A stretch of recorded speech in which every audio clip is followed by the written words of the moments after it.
Hello, everybody. Thanks for coming. Today, we're going to be talking about how relationships are not necessarily for everything. Hope everybody's having a good start to the Adobe ColdFusion Summit 2021. Lots of stuff left for today and a whole lot of great stuff tomorrow. So hope you enjoy the conference this year. So let's just get right on into it. So a little bit about myself. I started building web applications an extremely long time ago. Feels like forever sometimes. I'm one of the people on the content board, Learn CF in a Week. And I am an avid martial artist. I'm actually testing for my 3rd degree black belt here in a couple weeks. Hopefully I'll pass and we'll see how that goes. But I love martial arts, MMA, stuff like that. It's something fun to do. Keeps me a little bit young, I hope, hopefully. So really quick, a little bit about Learn CF in a Week. It was recently reworked to be more modern. A lot of code examples were redone in script. A lot of the content was moved. All the content was moved to GitHub, and there's public QA groups. So if you're new to ColdFusion, want to learn, or just want to figure some stuff out that you may not know before, go take a look, and hopefully help you out a little bit. So the obligatory outline slide. We're going to learn something. So we're going to talk about some stuff. We're going to explain why some stuff is different than other stuff. And then we'll show how some stuff works. And then hopefully answer questions that I may or may not have an answer to, but I will do my best. So we are talking about databases today. And most people don't realize there's actually a lot of different databases out there, a lot of different types. There's hierarchical databases, network databases, object-oriented databases. The ones we're most familiar to is relational databases, SQL Server, stuff like that, MySQL. And then there's NoSQL databases. The last two, relational and NoSQL databases, are the ones we're really going to dive into today and talk about and why they're important and why we should be more concerned, or have some concern towards which one should we use versus just doing what we always do. So a relational database, something you're probably all highly familiar with. So what is a relational database? It's basically a database that stores and provides access to data points that are related to each other. Like a person has an address, stuff like that. It's where one piece of data relates to another with some form of key. So you generally link data in a relational database with some form of primary and foreign key. It uses a very standard T-SQL language for the most part. It has a very rigid schema and structure, and it has very good referential integrity or ACID support, which we'll go over ACID a little later. And there are a lot of them. Most people only use 2 or 3 out of this entire list, and this isn't even an exhaustive list. This is just a list I got, I think, off Wikipedia for some relational databases out there. The most common ones are MySQL, SQL Server, some of those, Oracle. Some of the most common, but there are a lot of them, which most people probably never realized how many there actually are. So when you're looking at a relational database, you get a relational database schema, which basically is a visual representation of how all the data links together. This can get very complex, very rigid, like I said, so it's a very rigid structure where things have to relate. You have referential integrity, where if you try and delete a record that relates to a record, that would cause problems. So there's ways to handle all that. So you get a lot of rigidness in using a relational system. Well, then you have the flip side of that coin, which is a NoSQL database. Now, what is NoSQL? Well, it means something to lots of different things to lots of different people, but it really means non-SQL or non-relational, or in some cases, not only SQL. You can store a lot of different things in a lot of different ways in a NoSQL database, and it gives you a lot of flexibility in what you're doing. So Wikipedia gives this really, like, I don't know, I'd like to call it like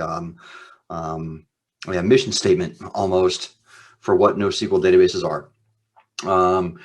It basically stating that it stores data in different ways. And it can be a little confusing when you read that. So let's break down some important parts of it. The main part is you don't have to store your data in predetermined columns.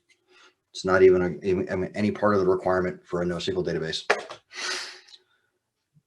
Each row can have a data structure that other rows don't. So if you're storing data in a MySQL database and then 2 years from now your structure has to change, you don't need to fix everything else before. You can continue with a new structure in the same data set, and we'll go over a little bit of that later. NoSQL databases do come in different types. There are document types, key value, wide column, store, and graph. We're going to go over these and kind of explain what each one does and how they're different. But I kind of look at it as like the LaCroix of databases. There's like a lot of different flavors of them, depending on what you're looking for. Not all of them are the greatest, depending on what you're doing. So buyer beware, just like LaCroix. For the record, I don't like LaCroix at all, but my family loves it. And they thought this slide was funny. So document databases. An example document database, these are the more common ones people are used to if they've ever heard of NoSQL before. One of them is Mongo. Then you have CouchDB, MarkLogic, Cosmos, and Couchbase. These are the most common NoSQL databases for document type that are out there. There are others, but these are the most common. So document databases, why are they a little different? They're probably the most versatile NoSQL database that exists. There's so many wide variety of use cases and other things you can do. It stores data in what is called documents, which are actually just JSON objects. They can be as big or as small as you want them to be, and you can store some pretty complex data inside a single document. They horizontally scale to accommodate large volumes, which is great for balancing and clustering. And they typically align a lot better with code because typically the JSON object is directly related to the code that created it. So it works really well with how that functions. So here's an example of a document in a NoSQL database. As you can see, this is just a giant structure or a JSON object that contains more data. So we'll go over a little bit of that a little later, but this is an example of a pretty complex document in NoSQL. Then you have the other one, key value databases. These are exactly kind of what you'd think they are. Some examples are Amazon Dynamo, sorry, Oracle NoSQL, Infinity, and the most common one people are maybe know on this one is Redis. It's the caching engine actually underneath ColdFusion, and it actually uses a key value database for storing its data. Now, why would you want to use a key value database? Well, it's got a very, very simple data structure. It's super scalable for clustering, load balancing. It's got integrated cache for frequent data lookups, and it can handle very large data sets without complex retrieval queries because of it's the way it stores data. So here's an example of if you were to look inside Redis and how it stores some data. It stores it in a key value. So instead of having one row with all of this data for a singular person, it has, or one row, multiple columns. It has one row per data piece. So you have less columns and it's easier to get specific things you're looking for without grabbing a ton of data. So then you have something called wide column stores. Some examples of wide column stores are Google Bigtable, Dynamo, Cassandra, and HBase. Now, Cassandra is an interesting one. It was originally created for Facebook, but in 2008, Facebook actually released to the world as a free open source NoSQL database. So, and Apache took it over. So that was actually something that Facebook created and gave to the world. So why would you want to use wide column store databases? The column formatting and names may vary row to row. Columns are stored separately on a disk, and that's kind of important for some high speed retrieval, which is what it's really good at.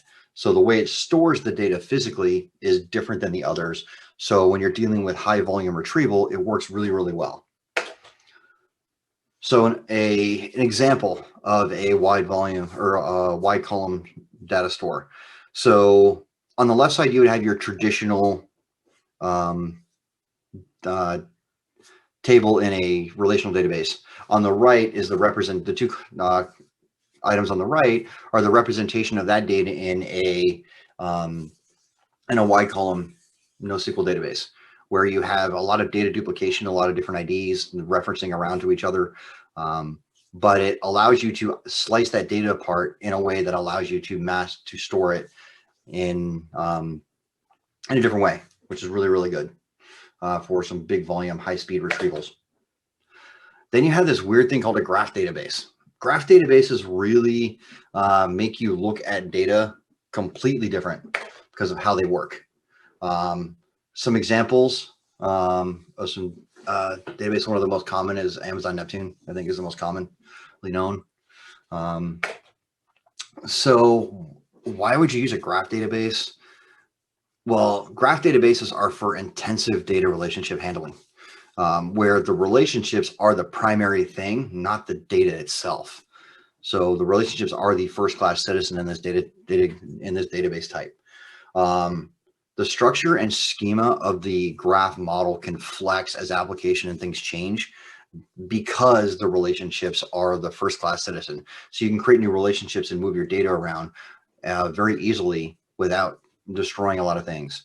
And the databases can evolve without a lot of restructuring because the relationships are the primary focus. So if you're to look at a graph database, here's how a graph database actually lays out. And the funny part of this is when you're querying a graph database, you actually query the relationships, not the data itself. And in doing so, it actually helps you connect everything together and pulls the data back as you need it. But you're actually querying the relationships, which is a completely different way of thinking and dealing with data, but it's very useful when dealing with this type of data. So looking at relational databases versus NoSQL, yeah, they're databases, but they're very different in what they do. So let's take a look at the differences between the two and see where they really lie. So in a relational database, you have a very rigid schema, where NoSQL has a very flexible schema, two completely different things. Relational databases scale vertically. So if you need bigger if your traffic is too big, you need more processing power, you're literally going to have to get bigger machines or bigger clusters, bigger so on and so forth. Where NoSQL scales out horizontally, where it actually works better scaled out over a bunch of smaller machines versus giant machines. And I think there's one database, if I recall it, I think it's Cassandra, that actually works better clustered than it does singular. Object mapping, relational databases require ORM or some variant for using object mapping. NoSQL doesn't really need it because documents are usually mapped to the code and the data. So it's kind of easy relationship there, where, like I said, our relational databases need some form of ORM to make that work right.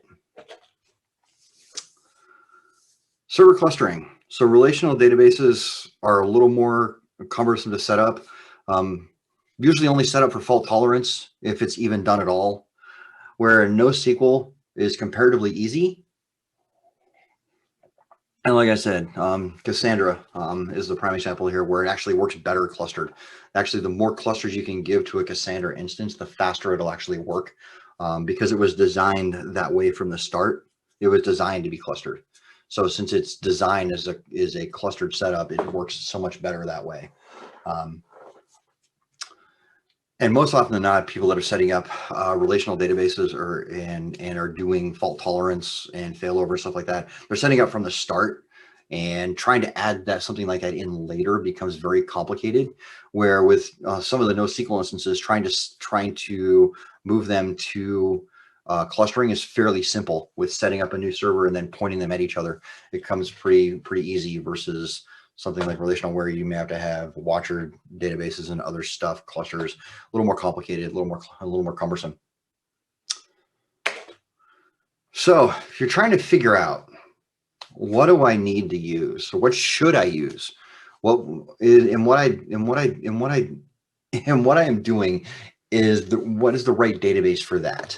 Well, you can use something called the CAP theorem, where it uses consistency, availability, and tolerance to help you decide where your data should reside in what type of database. So like I said, if you're dealing with consistency and availability, then a relational database like SQL Server, Oracle, stuff like that, MySQL is where you need to be. But if consistency can wane a little bit, and you're more concerned with availability and tolerance, then you can lean towards NoSQL. So it all depends on what you're doing and what your data needs are, on where you kind of go. But this is kind of gives you an idea on where you can lean in any direction with what your data requirements are. But not all ideas are good ones. There are some disadvantages of NoSQL if you're going to go down this road. It's not all rainbows and unicorns. As I mentioned earlier about ACID, most NoSQL occurrences don't have ACID support, and if they do, it's very minimal. For those who don't know, ACID stands for autonomy, consistency, isolation, and durability.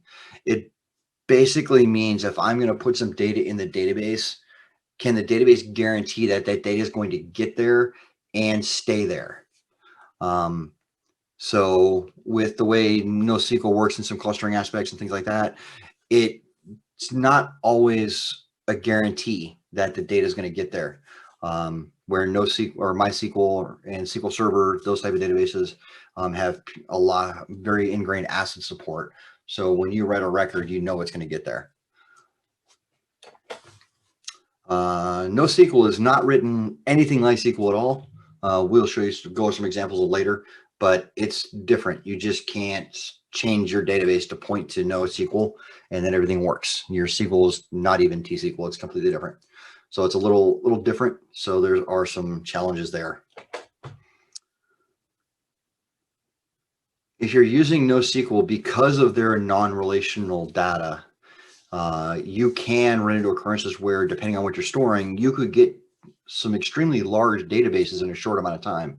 So that's one consideration, to make sure you have the storage capabilities to store these pretty large databases that can occur, because you have documents with subdocuments, and which we'll go over in a little bit. So you can run into some oddities with that. So you want to make sure that you're good with the file storage. The other kind of big one is there's little to no standardization between NoSQL products, where like relational databases, most of them use some form of T-SQL that's pretty standard at its base. They may have changed it up for different things, but for the most part, T-SQL is pretty standard in how it works. Where NoSQL, it really varies by the database, the creator, and how they want theirs to work. Some are mostly the same, but there are some that are a lot different. So there's that issue you got to deal with, that you may decide to use one NoSQL database but flip to another, and then find out that your data retrieval is different because they have a different standard. So that's one thing to consider as well. NoSQL uses a concept called eventual consistency over transactions. Standard database transactions in NoSQL don't exist. That's just a concept that isn't there.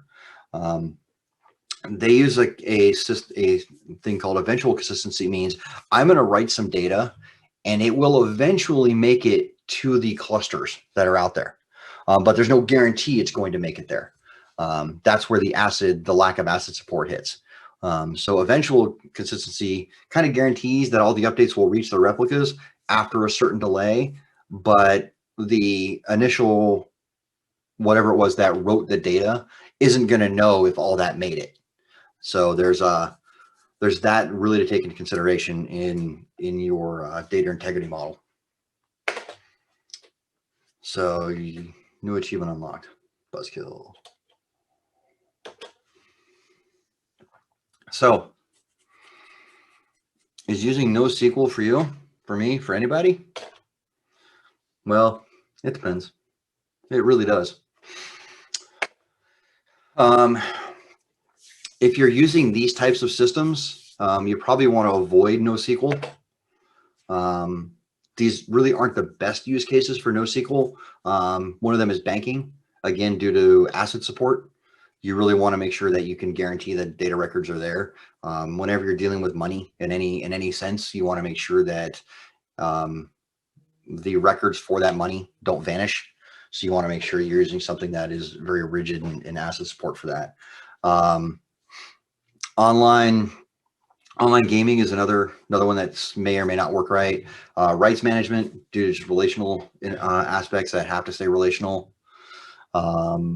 Complex, if you have anything that's super complex, dynamics queries, there's ways to get through that with NoSQL. But if you're using something super dynamic for databases, stuff, or for reports, stuff like that, NoSQL may not be the best.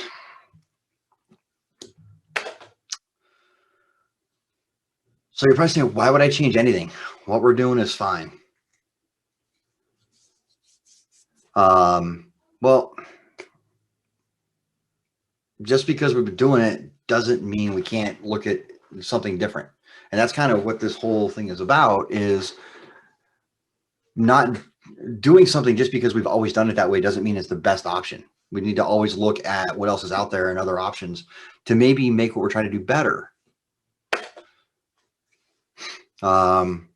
So the main question is, I've always been using a relational database, but does my data really need to be relational? Can it just be data in a system without any relationships? Do I need to use a highly expensive, in some cases, very robust, for the sake of not needing it really, relational database to store data? Maybe, maybe not. So let's take a look at a couple examples of some data that's been historically stored in relational databases that may not need to be. For example, a shopping cart. Typically, somebody's ordering something through a system. They're taking that shopping cart data and inserting it into rows in a database and joining it up with the products and so on and so forth and doing all that. But do you really need to? Can I create a JSON packet that has information about the user, their information, all the items they're ordering, and just store it as a single blob of JSON in a table? I don't need to relate it to everything real time.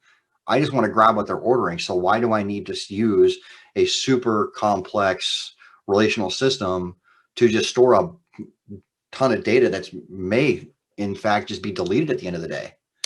So that may be an example of where relational databases kind of get in the way, where I just want to store this data and just move on with the shopping cart. And then when I'm done, maybe I take all that shopping cart data and put it in a relational database and link it all up properly. But while they're shopping and moving stuff around, maybe I don't need to do that. Location information. Now, I can't remember the last time the United States got a new state. It's been a while. I'm not a history buff and I'm bad at dates, so I'm not going to guess. But it's been a while since we've added a new state. So why do I need to use a giant relational database to store a list of the states and their capitals? Those don't change. Why not use that in something smaller, the easier to offload system where I can push that somewhere else instead of my giant relational database? I actually worked on a system a few years ago where we actually offloaded zip codes, states, cities, countries, and a lot of that data to a NoSQL database that sat on the web server for speeding up the lookup, because we had a lot of database activity. And it actually, we saw, I don't remember the exact number, we had a pretty decent performance increase in doing so. So that worked out really well because that data doesn't need to be relational. We can keep it outside and do something else with it. Inventory. Now, this one you're probably thinking, well, yeah, I need to know information about my inventory all the time. But I'm talking about like the data about the item. Let's say you have a database where you've got inventory and you've got a relational database where you're linking all that stuff. But the info about the item, the widget is the widget and will always be that widget, no matter if it's sitting on shelf 12 or shelf 412. It's the same thing. So I don't need a giant relational database to store me information about that widget. I could literally take JSON packets and store them in NoSQL to keep track of all that data. It's a lot cleaner and easier to deal with that because then I can just pull it out when I need it. I don't need it as part of my relational information, all the nitty gritty details about some inventory. So there's another idea of something that just is always traditionally relational that may not need to be. And another one, I saw this as an example that somebody was poking around, and statistical weather. And I'm basically, weather is just one example. Statistical anything is a good example here. Anything that's basically stats that are never going to change, because once stats are stats, they're kind of that way. You can regenerate stats and do different things, but the base statistics are going to be that. For example, the last year's baseball season, Major League Baseball season, that season's done and over. Those stats are not going to change. Technically speaking, once the game is over, the stats are the stats. You could store all that in a NoSQL database and just have blobs of information about that. Yeah, maybe you want to extract some of that and do some massaging to figure stuff out. But once it goes historical and you don't need it anymore for real-time data, yeah, you could stick it in there. Statistical weather is a great one because once it happened, it's over. You can store all that information about that event or whatever it was, because you don't really need to query it all the time in some relational sense. You can just store it. And that actually speeds up a lot of things you're doing. So the main point of that is just think different. Don't just keep doing something because you've always done it that way. There are lots of different ways to do lots of different things. So take a moment and say, hey, maybe there's a different way, better way, alternate way, that you could do what you're doing to make your system and other things better. Who knows? So having said all of that, you think, hey, my NoSQL is cool. I want to give it a whirl. What do I do? Well, let's take 2 examples here. We're going to use MongoDB and ColdFusion 2021. MongoDB is the most common, so we're going to use that. And we're going to use ColdFusion 2021 because of some cool features that were added to it to make things a lot easier. So to start off with, you can install MongoDB on your servers or locally, or have a instance, or you can use something called MongoDB Atlas. MongoDB Atlas is really cool because it's a cloud-based version of MongoDB that you can use, and they have a free tier so you can set up and play around with it. You don't need to install anything; you can just go set it up, and there's a free tier to use with for some development work and some playing around. So that's fun there to play with.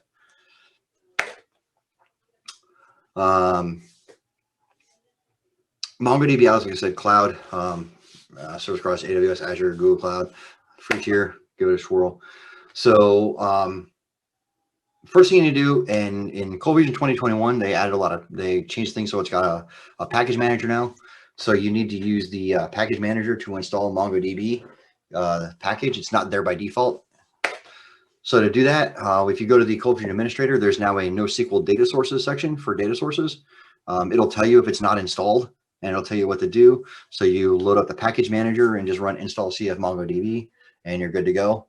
If you're using command box, make sure you're using 5.2 or greater, and then you run the package manager inside command box, and then same thing, run install cf MongoDB. And then once you've done that, now if you go back to the ColdFusion administrator, no restart required, which is nice. You can actually now add a data source. Now, when creating a MongoDB or NoSQL data source specifically, there are a lot of different options and configuration to do. Most of it, if you're doing local stuff, it can be default. But if you're doing a little more advanced stuff, you have to turn some of those things on and off and check some things, so on and so forth. So it can get a little more complicated. But it's pretty straightforward if you're using it local. So we got a good start. Where do we go from here? So before we dive in, let's go over a couple things. First off, we're only be going over the document NoSQL data type. Like I said, there's a bunch of others, but we're going to be isolating down to the document type specifically. There's some nomenclature differences when dealing with NoSQL and document data types. A database is still called a database. A table, however, is now called a collection. A row is a document. A column is a field. There is no table joining. You use embedded documents. So JSON that contains JSON, structures and arrays of JSON. Primary keys, you can give primary keys to all your rows when you insert them. If you don't, a underscore ID will be provided by MongoDB specifically. It'll create a record with that ID in it if you don't create one. But there's no schema as you would typically think in like SQL Server. That doesn't exist here. So you don't have like DBO dot, that doesn't exist, or other schemas. But you can create databases and tables or databases and collections freely, which is pretty cool. So schema is not really that important. Like I said before, when querying NoSQL, it's completely different. There's a lot of differences in how you actually query for NoSQL. For example, creating a table and inserting a row. Here's how you kind of do it. I have some of these set up as application bars for my examples, so there's data coming from somewhere else. So create a collection, also known as a table. So you just create it right there. So create a table called bands. Notice I don't give it any structure whatsoever. I don't need to. I'm just saying here's a place to store some data. I'm going to call it bands, and then I'm going to do bands.insert and give it a JSON structure, and it will insert it. That's simple. Now I can do this a couple different ways. I can insert one, do a straight insert. I can do what's called insert one as a function, or insert many, where I can give it an array of structures and insert multiple simultaneously. And you can see on the right what that looks like inside the MongoDB. Now I can also insert a lot and then find them. So there's no where clauses or select star from. It uses uses find, the find function to find things. So here we're basically we're dropping the music collection at the beginning. So I just want to create a fresh one every time I ran this just for testing. And we insert a bunch of musicians into it, and then we just run find against it and dump out the results. Here's a small excerpt of what is in the table and a excerpt of the output when I dump it. So you get each row back, so on and so forth. Pretty straightforward. Like I said, it's different. So let's say we do the same thing, but instead I want to find just the drummers. So to do that, I actually just put in the JSON inside the find for what I'm looking for. So the key value pair that I'm looking for is instrument, and the where the instrument is drums, which there should be a couple in there. And as you see on the right, that's the dump out of those two drummers that were found. So pretty easy to find stuff. You want to update a column. There's a couple ways to do that, or update a piece of the data. You don't need to pull everything out, update it, put it back. You can actually update it in place. So for example, if I want to update Ringo's birthday by ID, I can do that. I can set the date to a specific number, or I can update it and increment the year. In this case, I'm taking whatever the value is there and going increment born -1. So I'm decrementing it by 1 instead of setting it to a specific value. If I want to delete a document, so if I get the collection out, I can then insert, and then I can just delete one and then give it the ID of the item I want to delete. Pretty straightforward. Now, you do have an occurrence where, like I said, you have embedded documents where you have document that contains a document, JSON that contains JSON. For example, in this example, we have an address that contains a location that contains coordinates and so on and so forth. So to find that is a little easier than you think it'd be. So using dot notation, you can target the subdocument and say, I want to find anything where the address dot market is New York, and it will in turn return this one record. I just dumped out the first one, which you see the right dump items dot first. That gives me the first record. And at the very top, you see items found is 607, and that just gives me the count of the find. Will give me all that data, and then you see on the right, you see the actual source JSON there. A little complex. Gives you an idea of how easy it is to actually find some embedded documents. See, it's simple. Just change everything. But I suggest begin at the beginning. Here's some ideas to get you started on some basic things, on some things you might be able to migrate over to using NoSQL for. User profiles, if you got some basic user profiles that don't really link to much or anything, you can use that. Session data that you can just get rid of, you can store in NoSQL pretty easily. Any app personalization stuff that you want to store, you can do that there pretty easily without using your giant relational databases for. Like I said before, counties, countries lookup, I told you about that. And like I said, shopping cart data is a little more complex, but still doable. These are just some basic ideas to get you going beyond some of the more complex ones I talked about earlier. And some distributed data for load balancing systems is another good example of some ways to do that. So, you ready to just dive right in and get going and have some fun with NoSQL? Well, if you do, remember, you're not Uber. You don't have, well, I don't know if you do or not, but most people don't have the resources that Uber has. And why this is an odd example is NoSQL has been, was on Uber's mind for a long time. They were using JSON to store their data, but they were using blobs and PostgreSQL to store that data. And they were running into issues with the volume of data they were generating. So they ended up, oddly enough, because they have resources that most people don't, they ended up using MySQL to store their NoSQL data.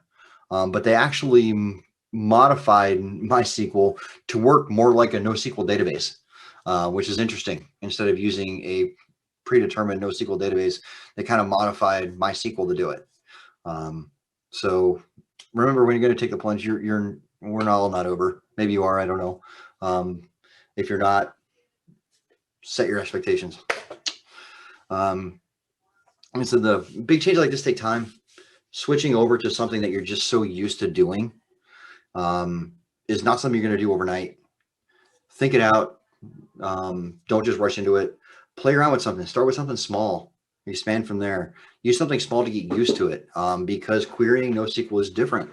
So you have to think differently on how you store the data, how you retrieve the data, how you would link the data if you need to, so on and so forth. There's a lot of differences in how you would deal with your data. So start small. Like I said, there's a couple examples I gave earlier. Start small and then expand. Don't, and unless you've got the resources, don't just dive into something huge right out the gate. Start small. It's my best advice I can give. Start small. So having said all that, any questions? See, there's a couple of things in chat I'm going to read back on now that I've kind of been ignoring. Now that relational based on MySQL JSON functions and some JSON search capabilities, can one take a hybrid approach and store JSON documents? So, Carl, yeah, you can do that, but keep in mind that in doing so, you're basically just storing a blob of JSON. There are ways to search for that data through like MySQL, but it's not really designed to do that. It was an add-on, where something like MongoDB was designed to store JSON packets and JSON data. So when you're dealing with, well, I could do it that way, I've always found it's better to use something that was built to do it that way versus something that was morphed into that. But yeah, you could. Let's see. With NoSQL, isn't the data tightly aligned to the program that is managing it, making it more difficult to understand the data outside the program?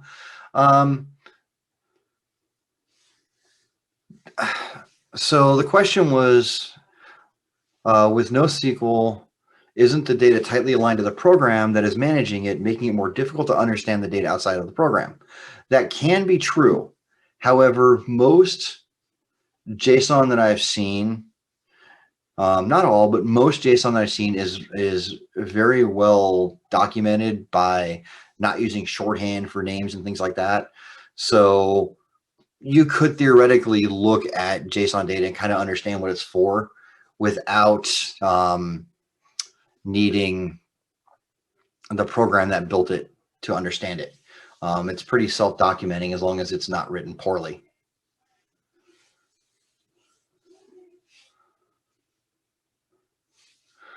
Let's see. JSON stores very quick. However, to get it out, it may take more work. So let's see if you need if you have more, yeah. Let's see. Before you jump into JSON storage, ask yourself some questions. Sure, we'll hold it, but what are your plans for the data? Mix and blend. Use relationships when needed, then store objects. That's a huge key. Yeah. Yep. Yeah. Before you Brandon's comment is basically kind of what I said is think of what you're going to do with the data beforehand. Don't just jump right into doing it. Plan it out because it's not something that's easy to do. And trying to go back may a little bit more complicated. So make sure you think of what you're doing beforehand. Mapping it out properly is a big key to getting it right the first time.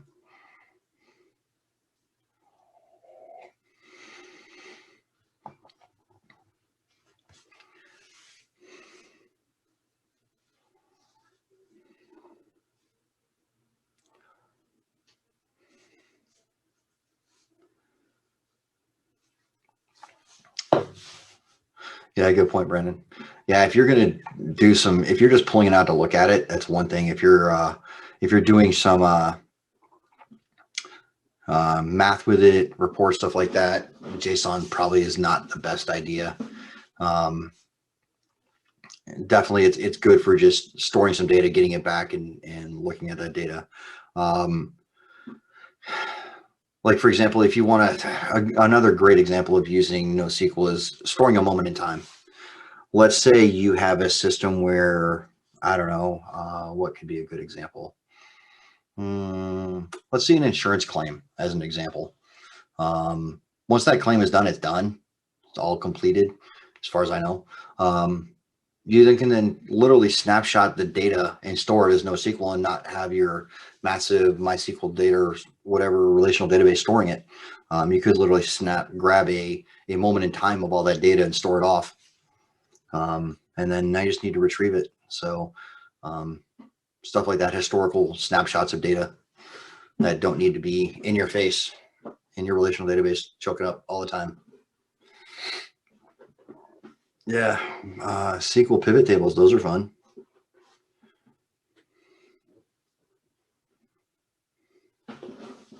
So is it easy to so the question is, is it easy to reference NoSQL documents from a SQL database shopping cart, for instance?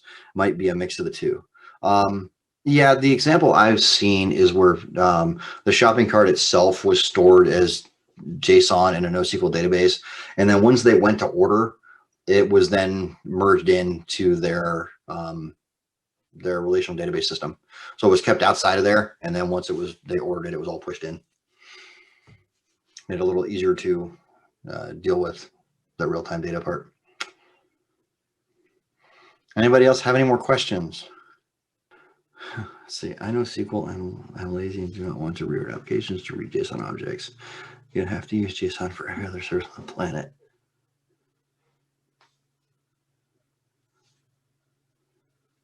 Yeah, I haven't looked at MariaDB specifically, but there's where you get into, like I said before, the consistency thing, where different NoSQL databases do their own thing. So you then become hooked to that. If it's doing things differently, you're kind of hooked to that. So beware of that. Anybody else have any more questions? I think we're about out of time very shortly here. All right, well, if nobody has any more questions, thank everybody for coming. Hope you have a great rest of the conference. If you have any questions that you wanted to ask but didn't want to ask me here, you can always hit me up on Twitter at dfgrumpy. And you can DM me there or just message me, and I can answer what I can there as well. Thank you very much, everybody.